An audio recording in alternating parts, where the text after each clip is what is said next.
Le saviez-vous, l'Organisation mondiale de la santé, l'OMS, place désormais les allergies au 4e rang des maladies chroniques dans le monde, après le cancer, les pathologies cardiovasculaires et le sida. On compte plus d'une centaine d'allergènes, des pollens, des acariens, des poils d'animaux, de l'alimentation, qui peuvent être à l'origine de rhinite, de conjonctivite, de trachéite et de plein d'autres asthmes. Si la pollution atmosphérique et le réchauffement climatique contribuent à la progression de cette épidémie dite silencieuse, selon un sondage fait en 2021 par l'association Asthme et Allergies, 65% des Français minimisent la gravité de la maladie. Pourtant, aujourd'hui, nous sommes 18 millions à en souffrir et, selon les estimations de l'OMS, en 2050, 50% de la population mondiale sera affectée. Bonjour. Dans ce Facebook Live du CHRU de Nancy, il sera question d'allergies saisonnières, mais aussi de symptômes, de théories hygiénistes, de désensibilisation et de mode de vie. Même dispositif qu'habituellement. Vos commentaires et vos questions par le chat. C'est le docteur Jenny Flabé, allergologue, qui vous répondra en direct. Et à mes côtés, le docteur Claudie Mouton-Fèvre, allergologue au CHRU de Nancy. Bonjour. Bonjour. Merci de votre présence. Une première remarque, l'allergologie, une spécialité qui a été reconnue comme à part entière en France en 2016. Pourquoi ? C'est une longue histoire, mais c'est vrai que par rapport aux autres pays européens, l'allergologie française est devenue une spécialité, alors qu'avant, elle était partagée, éclatée entre les diverses spécialités. Les ORL faisaient de l'allergologie ORL, les pneumologues de l'asthme allergique, etc. Et puis, il y a beaucoup d'allergologues qui ont travaillé pour que l'allergologie devienne une véritable spécialité. Ce qui veut dire qu'auparavant, la formation d'un allergologue, c'était 1 à 2 ans d'enseignement théorique. Et maintenant, il y a vraiment un socle d'enseignement de 4 ans avec une reconnaissance au niveau universitaire. Et on aura bientôt des chefs de service en allergologie. Donc, ça va donner une lumière complètement différente sur la spécialité d'allergologue. Parce que l'allergologie, c'est une spécialité transversale. On s'occupe de tous les organes sans les connaître aussi bien que les spécialistes d'organes, mais ça nous permet de travailler avec les spécialistes d'organes d'une façon beaucoup plus cohérente et pertinente. Alors, en attendant cette nouvelle époque, le CHRU de Nancy a une FAN, une fédération d'allergologie. Ça consiste en quoi exactement? Alors, cette fédération, nous l'avons créée avec le docteur Amandine Livaret-Chauveau et Jenny Flabé et le professeur Burstein pour faire exister justement cette allergologie comme spécialité transversale, savoir travailler avec toutes les autres spécialités du CHU de Nancy et offrir une vitrine sur l'allergologie à nos confrères essentiellement de la région. D'accord. Le service d'allergologie, lui, est divisé en 2 secteurs, enfin en 2 parties, je ne vais pas trop dire secteur parce que ça peut prêter à interprétation, mais l'allergologie pour adultes et l'allergologie pour enfants, c'était une nécessité, c'est pas les mêmes, sans entrer dans les détails. On a trouvé que c'était logique parce que les enfants et les adultes ne font pas les mêmes maladies allergiques. C'est-à-dire que chez l'enfant, c'est plutôt les pathologies respiratoires et alimentaires, alors que chez l'adulte, c'est plutôt les pathologies respiratoires et médicamenteuses. On n'a pas beaucoup d'allergies médicamenteuses chez l'enfant, on a beaucoup d'allergies médicamenteuses chez l'adulte. Donc il nous avait paru logique de partager l'allergologie de cette façon-là. Ça pourra changer. Peut-être que ça sera réunifié parce que les enfants deviendront des adultes et donc il y aura un suivi qui sera nécessaire, voyez-vous. Vous avez évoqué les allergies médicamenteuses et vous m'avez expliqué que c'est le gros du travail en allergologie dans un CHRU. De quoi on parle exactement? Alors on parle des allergies aux médicaments, par exemple de l'anesthésie, les produits de contraste iodé en radiologie, les chimiothérapies, les anti-inflammatoires, les antibiotiques, Donc on a, grâce à une équipe d'infirmières extrêmement performantes, qu'on a la chance d'avoir au CHU, qui connaissent parfaitement leur métier, on réalise des bilans allergologiques extrêmement complets et on va jusqu'au test de réintroduction ou de substitution en fonction des histoires cliniques, de façon à dire à nos correspondants, radiologues, chimiothérapeutes, par exemple, vous pouvez utiliser tel médicament et pas celui-là. Vous voyez, donc je crois qu'on rend beaucoup de services à nos correspondants. Je n'en doute pas. Nous allons évoquer tout de suite donc la thématique principale de ce Facebook Live, les allergies saisonnières. Alors là aussi, de quoi parle-t-on? En général, quand on parle d'allergie saisonnière, on parle d'allergie au pollen. Hein, c'est-à-dire que la saison des pollens fait qu'on les appelle allergie saisonnière. Donc, comme vous le dites très justement, nous y sommes, et nous y sommes de plus en plus tôt à cause du réchauffement climatique, hein, d'année en année. Et nous avons déjà dans la région vu passer le pollen d'aulne, le pollen de noisetier, maintenant le pollen de bouleau, et puis le pollen de frêne, et ensuite nous aurons les pollens de graminées, surtout en mai-juin, ce qu'on appelle classiquement le rhume des foins. Oui. Voilà, je vois lève Laurence, les yeux. Je parle à quelqu'un de concerné, c'est ça? Tout à fait, tout à fait. Et donc, en fait, quand on a préparé cette émission, chaque saison, c'est produits allergènes. Donc, après le printemps, ça sera quoi? Ah bah, au mois d'août, nous avons les moisissures atmosphériques, Alternaria et Staphylium, qui sont très abondantes en août-septembre. Et puis ensuite, nous retournons dans les acariens, classiquement automne-hiver et début du printemps, hein, donc des symptômes de rhinite, d'asthme, qui prédominent le matin et le soir pour les acariens.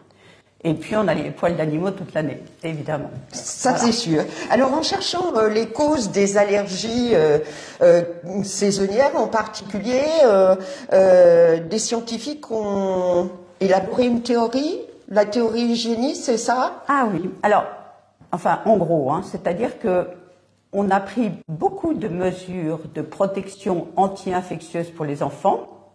C'est-à-dire, vous savez, comment on désinfecte les biberons, comment on fait tout le reste pour qu'un enfant soit propre, plus les vaccinations qui ont pour but de protéger les enfants contre les infections. On pense qu'on a peut-être mis le système immunitaire un peu au repos. Ah. Et donc, au lieu de fabriquer des anticorps protecteurs, le système immunitaire s'ennuie en quelque sorte et il dévie son activité vers la fabrication d'anticorps allergiques qu'on appelle des IgE. Donc, c'est ça la théorie hygiéniste, c'est si vous êtes trop propre, vous risquez de devenir allergique. Alors, c'est un tout petit peu réducteur, hein, mais en gros, c'est ça, vous voyez. D'accord. Et est-ce que entrent en cause aussi les questions de pollution de l'air Considérablement, oui. Ça a été démontré il y a plus de 40 ans avec une étude japonaise qui avait pris des pollens d'arbres qu'ils ont mélangés avec de la pollution automobile. Et ils se sont rendus compte que la population qu'ils étudiaient, qu'ils exposaient au pollen, devenait beaucoup plus souvent allergique au pollen quand le pollen était mélangé avec la pollution automobile que lorsque le pollen était non pollué. Donc on s'est rendu compte que la pollution non seulement altérait la qualité des grains de pollen et les rendait plus agressifs pour le nez, les bronches et les yeux, et parallèlement, la pollution altère la qualité des muqueuses. Les muqueuses, c'est ce qui tapisse le nez, ce qui tapisse les bronches, ce qui tapisse c'est l'enveloppe des yeux.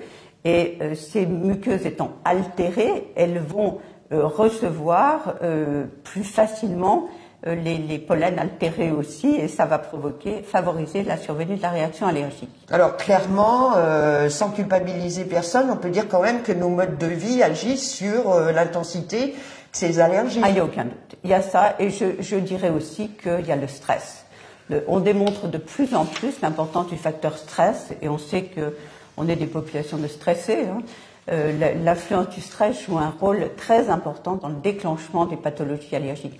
On l'avait remarqué il y a quelques années on voyait que le rhume des foins survenait très souvent l'année du bac. Quand les gamins étaient très très stressés d'aller passer leur bac, donc à 17 ans, comme les pollens de graminées arrivent en mai-juin dans l'Est, ça tombait au moment du bac. Donc le stress du bac plus les pollens on avait remarqué qu'il y en avait beaucoup qui devenaient allergiques à ce moment-là. Alors, on parlera tout à l'heure des traitements, mais juste pour revenir à cette question du stress, quand vous recevez quelqu'un qui effectivement voit des allergies liées au stress, vous traitez quoi? Le stress ou les allergies? Je l'envoie faire du yoga et je traite ses allergies. D'accord. Et puis aussi, un petit point à préciser, dans les modes de vie actuels, eh bien, la présence de plus en plus d'animaux de compagnie dans les habitations, qui sont effectivement traités pour ne pas gaspiller d'énergie, et comme les gens n'ouvrent pas les fenêtres, donc du coup, tout ça se tricote. Tout ça se tricote, exactement. Alors, on a, je pense, démontré que quand les enfants très petits étaient entourés de nombreux animaux, alors c'est peut-être là que la théorie hygiéniste revient, ils développaient moins d'allergies que lorsqu'il y avait un seul animal dans un appartement. Et c'est vrai que l'arrivée des nouveaux animaux de compagnie tels que hamsters, furets, rats, souris, j'en passe et des meilleurs, des élevages de serpents à qui on donne des souris à manger, enfin tout ça a fait exploser les allergies, et des allergies graves, parce que ces petits animaux domestiques ont des protéines extrêmement allergisantes. Voilà. Alors justement, on va parler des mécanismes de l'allergie. Quel rôle joue notre système immunitaire et comment ça se passe? Alors je sais que l'explication est un peu complexe, je vous fais confiance, Claudie, pour nous faire comprendre cela. Alors, bon, j'ai commencé avec la théorie hygiéniste en vous expliquant que le système immunitaire se trompait et fabriquait des anticorps allergiques de type IgE, ça s'appelle comme ça, des immunoglobulines E. Lorsque quelqu'un est allergique, par exemple au poil de chat, il va fabriquer des anticorps allergiques de type IgE. Ces IgE vont se fixer à la surface des cellules allergiques des muqueuses, par exemple, au niveau du nez, au niveau des bronches.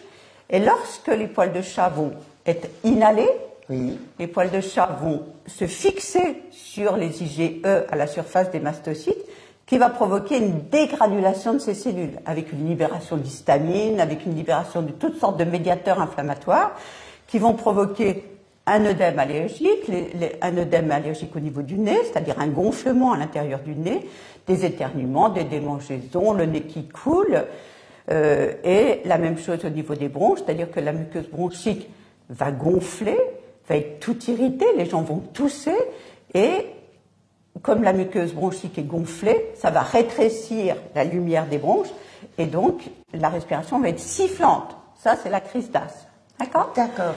Donc le mécanisme, il est simple, enfin encore que les IgE ont été découvertes au Japon en 1968, donc c'est assez récent. Oui, c'est pas 6 ans. Mais maintenant qu'on a bien compris le mécanisme, oui. Alors, cette dégranulation, c'est comme une sorte d'explosion, oui. Le médiateur chimique qui est prédominant, libéré, celui que tout le monde connaît, c'est l'histamine.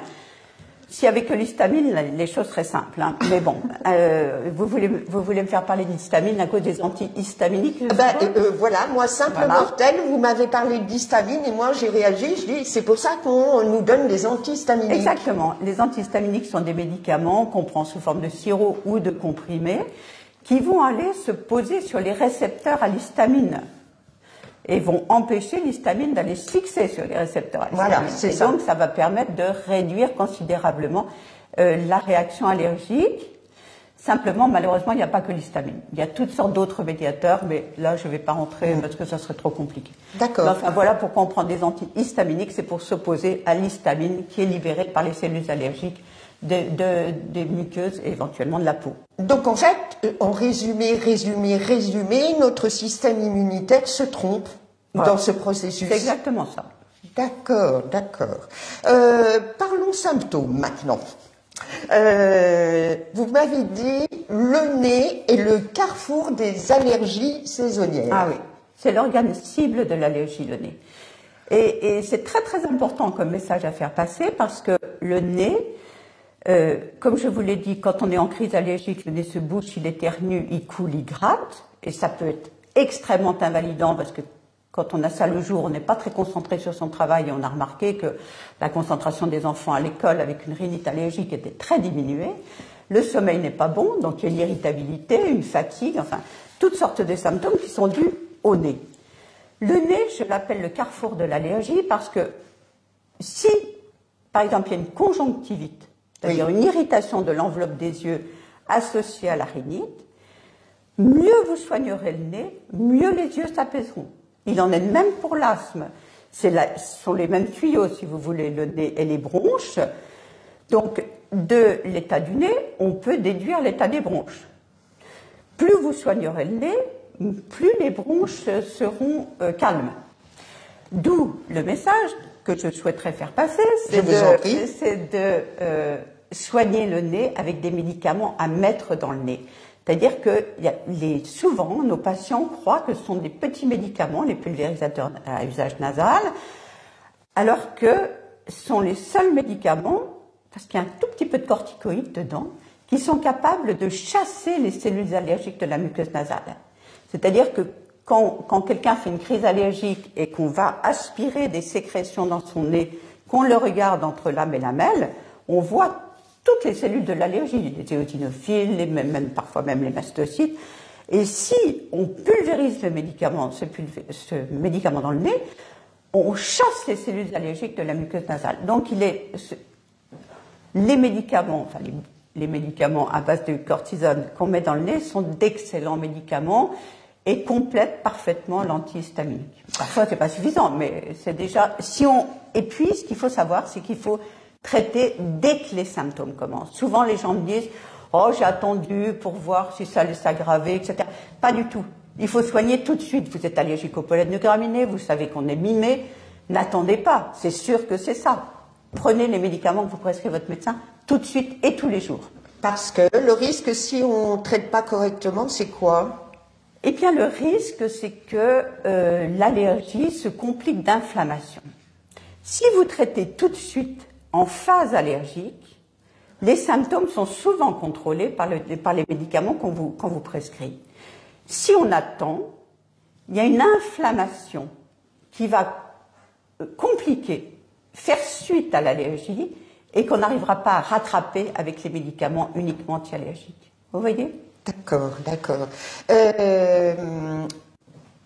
Pour les yeux allergiques, alors je vous la pose cette question avec d'autant plus d'intérêt que moi je suis directement concernée, c'est-à-dire que en cas de crise d'allergie, je ne veux pas faire une consultation privée, loin de là, hein, mais en tout cas un des symptômes qui apparaît chez moi rapidement, c'est que mes yeux enflent et donc des larmes que je ne maîtrise pas. Ben oui, les yeux allergiques démangent, les paupières sont gonflées et ils larmoient.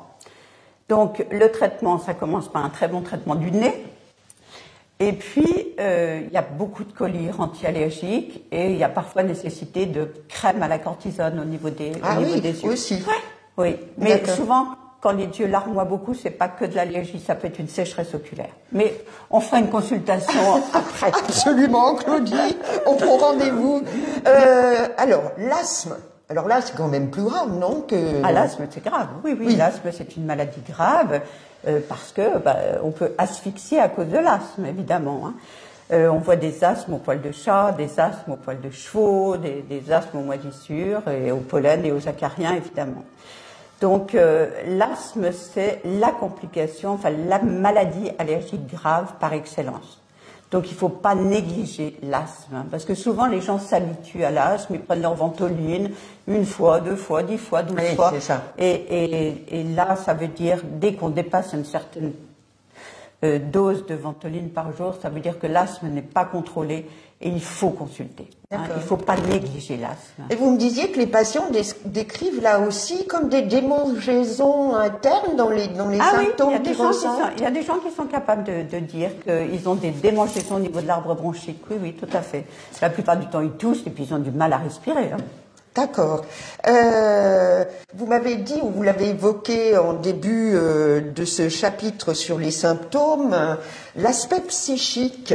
Alors, À la fois, je l'ai dit dans l'introduction du Facebook Live, les Français ne prennent pas trop ces allergies au sérieux, n'y croient pas trop, et pourtant, il y a des conséquences sur le psychisme. Bien sûr. Moi, je suis toujours étonnée par le fait que l'allergie, soit ça fait rire, soit ça fait peur, mais je trouve qu'on n'a pas la bonne attitude. Je ne sais pas pourquoi, c'est des allergies, parce que je pense que les gens qui éternuent, qui se frottent le nez, ça fait un peu rigoler. Je ne sais pas pourquoi. Les gens qui ont mal aux yeux, alors là, tout le monde a de la pitié pour eux.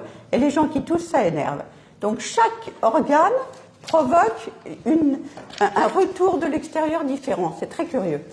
Bon, ceci étant dit, oui, effectivement, c'est parfaitement démontré maintenant, hein, le stress joue un rôle tout à fait considérable dans le déclenchement des symptômes allergiques, dans l'aggravation des maladies allergiques. On voit des gens, vous savez, parfois, la maladie allergique, elle devient souterraine. Alors, ce qui veut dire que, par exemple, quelqu'un fait une rhinite, un petit asthme jusqu'à l'âge de 25 ans, puis après, il se marie, il a des enfants, tout va bien. L'allergie devient souterraine. Et puis, à l'occasion d'un stress professionnel ou autre, pouf, les symptômes allergiques réapparaissent, vous voyez. Donc, on sait très bien à quel point le stress peut jouer un rôle, d'où l'intérêt, je le redis, mais toutes ces mesures de yoga, de prise en charge du stress, de mise à distance du stress, à mon avis, sont extrêmement bénéfiques pour la prise en charge des maladies allergiques. D'accord. Alors, c'est peut-être mon âge qui fait que je peux dire ça. J'aurais peut-être pas dit ça il y a 30 ans, mais franchement, maintenant, j'en suis convaincue. Alors, justement, encore à propos de ces symptômes, quand apparaissent-ils et quand disparaissent-ils? Je suis encore intéressée par cette question. Est-ce qu'on peut être allergique à quelque chose dès le plus jeune âge et puis ça dure jusqu'à quand? Alors, à vrai dire, je ne peux pas faire une réponse globale parce que chaque allergène a son histoire personnelle. C'est-à-dire que la plupart du temps, un bébé allergique au lait, il verra son allergie disparaître entre 2 et 3 ans. L'allergie à l'œuf, elle va disparaître un petit peu plus tard. L'allergie à la cacahuète, c'est toute la vie, ou pour la plupart des gens. Donc, et pour les allergies saisonnières? Pour les allergies saisonnières, c'est vrai que ça survient un peu plus tard, mais je vous ai dit, c'est malheureusement de plus en plus tôt. On voit maintenant couramment des enfants de 2-3 ans qui font des allergies au pollen. Et c'est vrai que ça dépasse rarement 75 ans. J'ai quelques exceptions, des gens qui viennent chercher leur traitement à 90 ans, mais c'est vraiment rare. C'est vraiment la clientèle, enfin la patientèle de l'allergologue est plutôt une patientèle jeune. D'accord. Donc vous partagez les prévisions un petit peu catastrophistes de l'OMS là, qui dit. D'autant que oui, c'est ce que vous dites, 50% des Français seront allergiques en 2050. N'oubliez pas qu'en plus, c'est une maladie héréditaire, c'est-à-dire que plus il y aura de Français allergiques, plus ils vont faire des enfants ensemble. Et par exemple, si un homme et une femme allergiques au pollen de graminées ont un enfant ensemble, il aura 80% de risque de faire une allergie au pollen de graminées. Ah, je ne savais pas du tout, c'est un point qu'on n'avait pas abordé. Ça fait peut-être partie de l'augmentation dramatique de ces pourcentages d'allergiques en France. Ah oui, c'est héréditaire. Ah oui, tout à fait. Alors, pas l'allergie médicamenteuse, oui, mais l'allergie aux aéroallergènes, oui. Enfin, aéroallergène, c'est tout ce qui vole, c'est tout ce qui est dans l'air. Voilà. D'accord. Alors, parlons traitement et parlons d'abord diagnostic. Oui. Comment l'allergologue que vous êtes pose-t-elle plus exactement un diagnostic? Alors, moi je dis toujours aux jeunes que la pierre angulaire du diagnostic, c'est les symptômes. Oui. C'est-à-dire qu'on ne fait pas un diagnostic sur la positivité d'un test sur la peau. Donc, c'est ce que nous raconte le patient, et en fonction de ce qu'il nous dit, on va lui faire des tests sur la peau. Donc les prick tests, des petites ponctures épidermiques, c'est-à-dire qu'on pose une goutte de l'allergène, on pique à travers la goutte et on regarde ce qui se passe. S'il y a une petite plaque d'urticaire qui se forme au regard de la goutte, ça veut dire qu'il est tout au moins sensibilisé. Parce qu'on peut avoir des tests positifs et ne pas exprimer la maladie. Donc on peut être sensibilisé. Sensibilisé, ça veut dire j'ai un test par exemple positif au poil de chat, je vis avec mon chat et tout va bien. Ça veut dire je ne suis pas encore, tout au moins, allergique au chat, je suis uniquement sensibilisée au chat. D'accord. Si il a des symptômes avec son chat et que le test est positif, alors là on dit qu'il est allergique au chat. Vous voyez là. Je veux pas. Oui, oui, non, mais je comprends. Mais est-ce que quelqu'un qui est sensibilisé au poil de chat, vous pouvez lui dire, bah à terme vous allez faire une allergie? On n'en sait rien. Ben, ça va dépendre du stress, par exemple. Ça va dépendre s'il fait une infection respiratoire qui va complètement décaper ses muqueuses et qui va permettre à l'allergie d'émerger. Donc on peut simplement lui dire, ah vous avez un test positif au chat, vous allez bien avec votre chat, ben restez avec votre chat. D'accord. Mais sachez que peut-être qu'un jour vous serez allergique au chat. Et puis on n'est pas forcément allergique à tous les chats.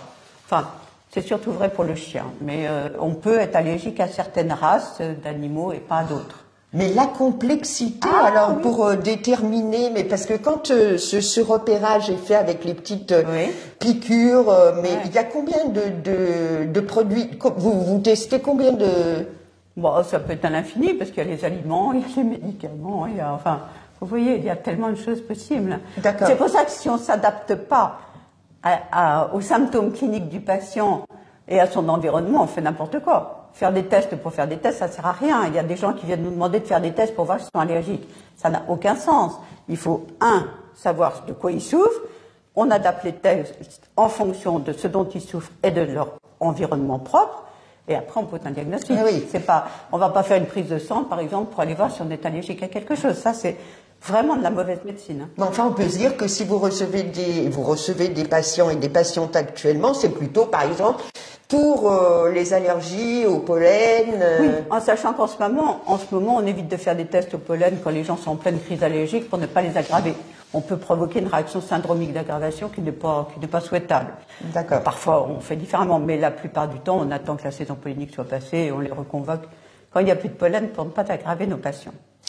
On a parlé tout à l'heure des antihistaminiques. Parmi les médicaments, ils prennent quelle forme, les antihistaminiques? Soit un sirop chez l'enfant, soit des comprimés.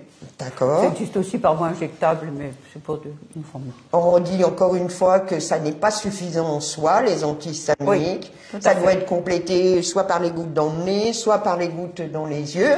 Soit les médicaments anti-asthmatiques. Anti-asthmatiques. Et moi, je suis très intéressée aussi par ce que l'on appelle la désensibilisation. Oui. Alors, comme j'ai affaire à une spécialiste, pouvez-vous me redire ou m'expliquer ce que c'est une désensibilisation? Alors, on l'appelle plutôt immunothérapie spécifique. Maintenant, ça veut dire que on va donner des toutes petites doses d'allergènes par une autre voie que la voie respiratoire, si on prend l'exemple des pollens, oui. Pour accoutumer le corps à l'allergène. D'accord. C'est-à-dire que si on fait prendre un allergène par voie orale, donc par la bouche à un patient qui a une allergie respiratoire, le fait de changer la voie d'administration et de lui donner à dose progressive permet une accoutumance à l'allergène auquel il doit être désensibilisé. D'accord. Tous les patients sont sensibles à cette désensibilisation. Bel exercice de prononciation. Non. Je dirais que la moitié, en gros, chez la moitié, c'est efficace, mais dans 20% des cas, ce n'est pas efficace. Alors, le problème est que ces désensibilisations qu'on fait par voie orale dépendent de l'observance thérapeutique des patients. Parce que on prescrit, avant on faisait des piqûres, donc les piqûres, on savait qui les faisait, quelle dose on injectait, etc. Maintenant, c'est laissé au libre arbitre du patient, donc il y a quand même un biais. Oui, d'autant que c'est assez contraignant, il faut les prendre à tel... Il faut les prendre avant le petit déjeuner, les garder 2 minutes dans la bouche, avaler, prendre son petit déjeuner. Alors, il suffit d'être un peu pressé le matin pour oublier, après on oublie dans la journée, enfin bref. Vous voyez, il y a une complexité là qui est... qui dépend de chaque patient. Et donc, juste une petite question liée à la sécurité sociale. Tous ces médicaments sont remboursés par la Sécu? Alors, pour l'instant, mais c'est en pleine discussion, les médicaments par goutte sous la langue sont remboursés. Malheureusement, les médicaments comprimés qu'on a pour les acariens et les pollens de graminées ne sont pris en charge que pour les gens qui ont de très bonnes mutuelles, qui acceptent de rembourser les médicaments à vignette orange ou à 15%. D'accord. Ça, c'est dommage. Et là, on vient d'avoir la nouvelle. Il y a à nouveau la désensibilisation par piqûre, par voie sous-cutanée. Ah, ça a repris. Alors déjà, ça avait été interrompu, vous m'avez dit? Oui, ça a été interrompu en août 2017 pour Enfin, on nous a dit qu'il y avait eu un problème microbien dans les chaînes de fabrication. Bon, enfin, bon, je reviendrai pas là-dessus, ça perd du temps. Mais en tous les cas, les acariens reviennent par voie sous-cutanée, mais ne seront pas remboursés. Voilà. D'accord. Mais avec une plus grande efficacité ou Non, là je ne encore sais pas. ça dépend Ah, moi, je trouve que la voie sous-cutanée est plus efficace parce qu'on sait parfaitement ce qu'on fait. Oui, c'est ça, parce que Voilà, donc ça, c'est quand même un biais thérapeutique qui est considérable, hein, quand on laisse les gens prendre tout seuls leurs médicaments. Alors, c'est toujours pareil, il y en a 50% qui vont être extrêmement sérieux, il y en a 20% qui vont être un peu tête en l'air, puis il y en a 20% qui vont faire n'importe quoi. Bon, bah, c'est la vie, c'est comme ça. Il faut qu'on s'adapte aux patients, qu'on doit soigner en fonction de son tempérament, mais il y en a qui cachent bien leur jeu. Hein. Parfois, on croit que les gens vont être super sérieux, puis c'est pas du tout celui-là qui va être sérieux. une petite question annexe comme ça, je me pose la question en discutant avec vous, il y a une plus grande sensibilité aux allergies côté féminin ou côté masculin. Est-ce qu'il y a des études qui ont été faites? Ah, il y a plein d'études qui sont faites, mais moi, ça m'intéresse pas tellement. Parce que de toute façon, quelqu'un a des symptômes allergiques, vous n'allez pas vous dire, ah ben non, c'est une femme, c'est pas possible, vous voyez. Donc, ça m'intéresse pas trop. Ce qui m'intéresse plutôt, c'est ce qui se passe chez l'enfant par rapport à l'adulte. Vraiment, il n'y a pas beaucoup d'allergies médicamenteuses chez l'enfant. Il n'y a pratiquement aucun cas d'allergie au cours des anesthésies générales chez l'enfant. Donc ça, c'est comme ça, je trouve que c'est important à savoir. Ça changera peut-être, hein, parce que l'épidémiologie est en perpétuel mouvement. Mais en tous les cas, moi, depuis que je fais de l'allergologie, l'allergie médicamenteuse est vraiment plus une maladie de l'adulte, voyez-vous. D'accord. Alors Voilà. justement, puisque vous abordez la question, on va pouvoir aborder les autres formes d'allergie. Je vais commencer par l'allergie médicamenteuse, puisque vous m'avez dit que c'était le gros de l'activité Oui. du CHRU. Oui. Et vous, quand je vous ai écouté dire des allergies aux chimiothérapies, des allergies aux antibiotiques, des allergies... d'une part, il y a une explication concrète. Est-ce que ce serait... Alors, est-ce que c'est une plus grande sensibilité des personnes? Est-ce que c'est des formes de traitement de plus en plus sophistiquées, chimiques et autres Ah oui, oui, oui, bien sûr. Plus vous multipliez, c'est un peu comme pour les allergies respiratoires, plus vous multipliez les allergènes, maintenant on a des rats, des furets, des machins, donc tout ça avant les gens connaissaient pas, donc ils les respiraient pas, ils ne pouvaient pas devenir allergiques puisqu'ils les respiraient pas.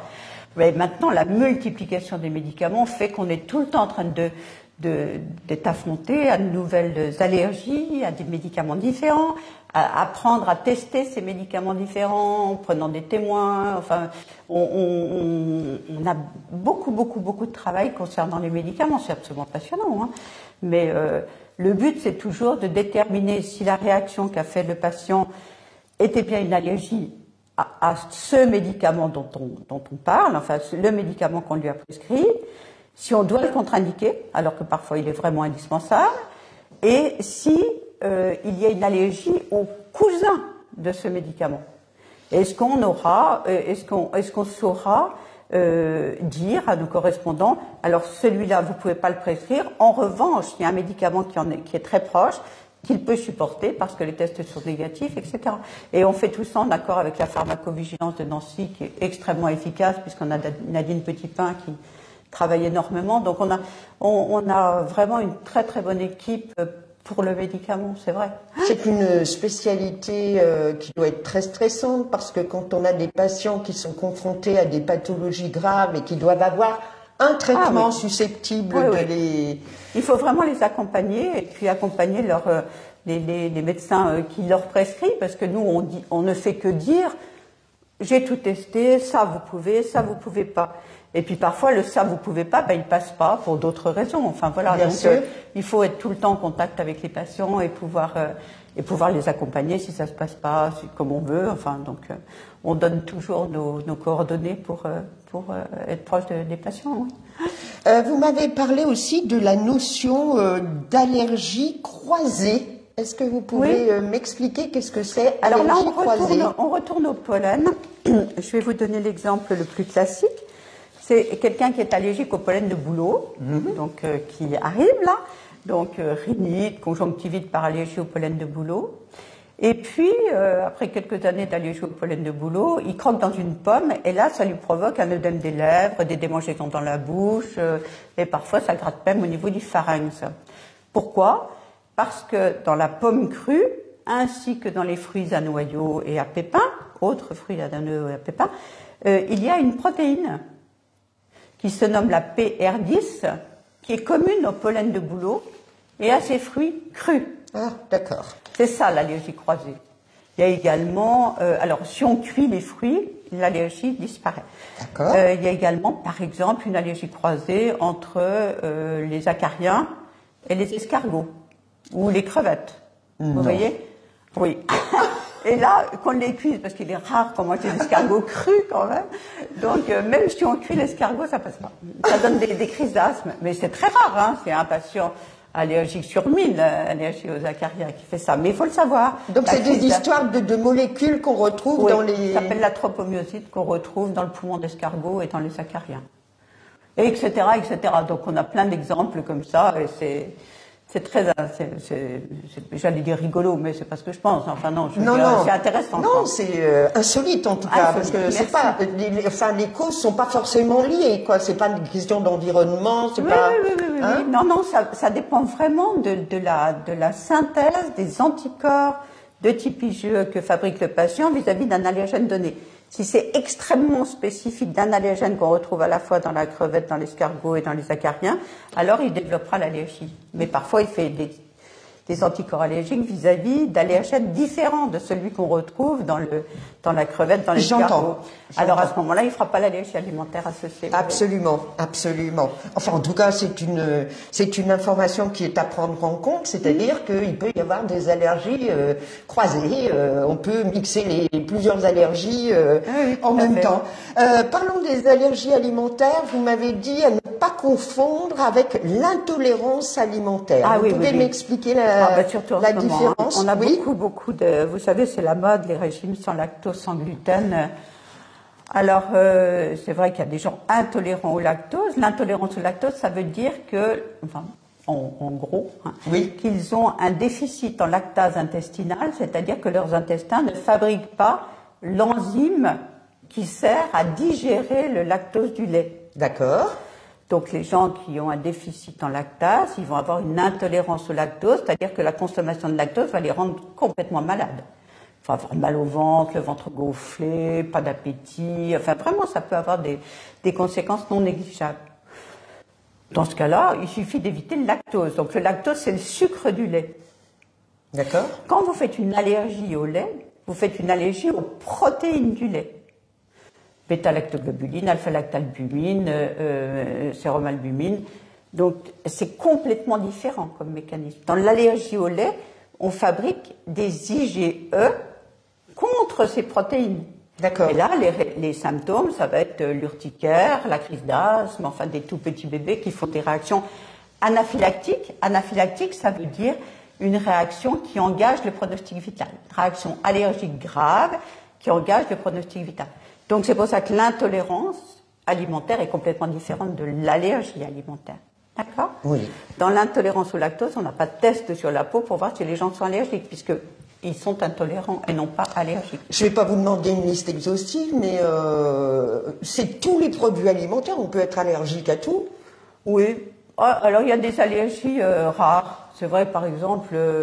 la pomme de terre, c'est rare. Encore que j'ai 2 patients très allergiques à la pomme de terre, dont un qui était persuadé d'être allergique à sa belle-mère, parce que c'était chaque fois qu'il allait manger une certaine race de pommes de terre chez sa belle-mère, qu'il faisait une crise d'asthme. En fait, il s'est rendu compte que c'était la pomme de terre et pas la belle-mère, c'était quand même beaucoup mieux. Oui, parce qu'en fait, on ne fait pas encore les tests d'allergie à la belle-mère, non. Non, absolument.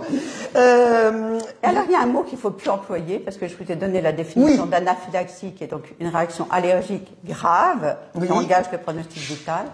Il y a un mot qu'il faut vraiment, que j'aimerais qu'on abandonne, c'est le mot œdème de Quincke, parce qu'œdème de Quincke, le baron von Quincke, il est mort en 1861, il a laissé son nom à l'œdème, et je ne sais pas pourquoi, tout le monde adore ça. Les médecins, comme les patients. Oui, mais parce que ça correspond à des symptômes. J'ai fait un Quincke, alors souvent ils disaient un quick, un quink, un Quincke, enfin bref, tout le monde se mélange tout.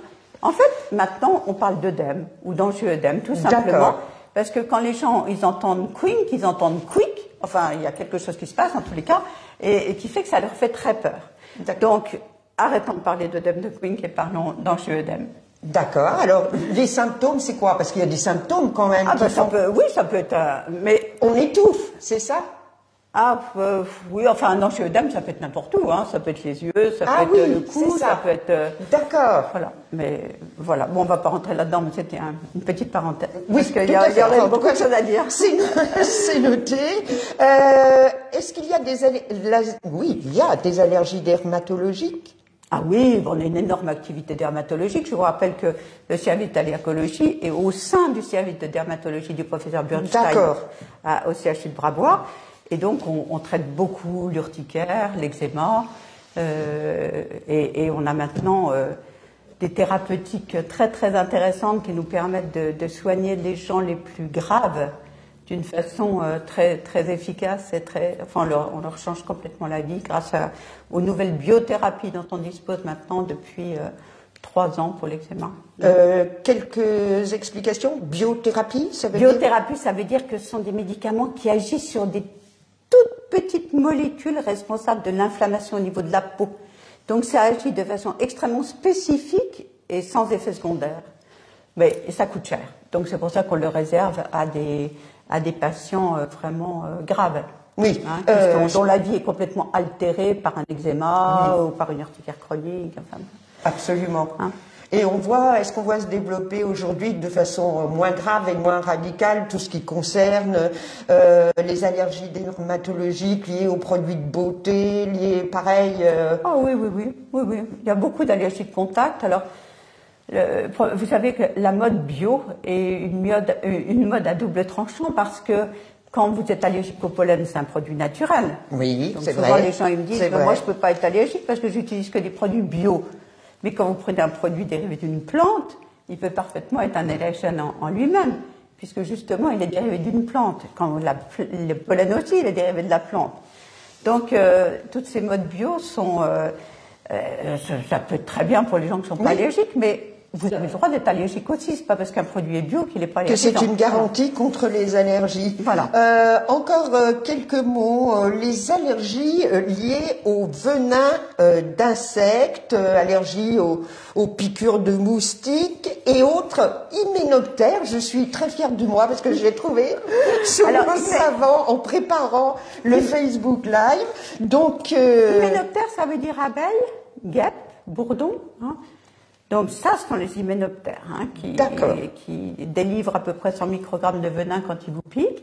Pour la plupart des gens, ils font une réaction inflammatoire importante. Ça fait super mal quand même d'être piqué par ces hyménoptères. Et puis, il y a des gens qui développent des réactions anaphylactiques. Alors vraiment, il y a des morts tous les ans par on entend notamment au cours de l'été. Ah oui. Alors ces gens-là, on les voit, on les teste et on les désensibilise au venin. Par voie injectable, alors cette fois-ci, c'est une désensibilisation, c'est le docteur Eugénie Flabé qui répond au chat, qui est responsable de tout ce qui est hyménoptère dans le service d'allergologie et qui voit tous les ans beaucoup de patients en désensibilisation. Donc, on désensibilise les gens qui font des réactions systémiques, donc des réactions généralisées. On ne désensibilise pas les gens qui ont des réactions locales inflammatoires, d'abord parce que c'est pas efficace du tout, et puis qui sont pas plus en risque que les autres de faire une réaction anaphylactique. Juste une question qui me vient là, parce qu'on a parlé de l'été, donc je pense qu'on va peut-être pouvoir repartir en vacances à l'étranger ou tout ça.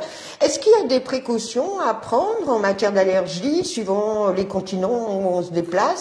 Oui, bien sûr. Si vous êtes allergique à la cacahuète et que vous allez en Indonésie, il faudra faire attention. Si vous allez...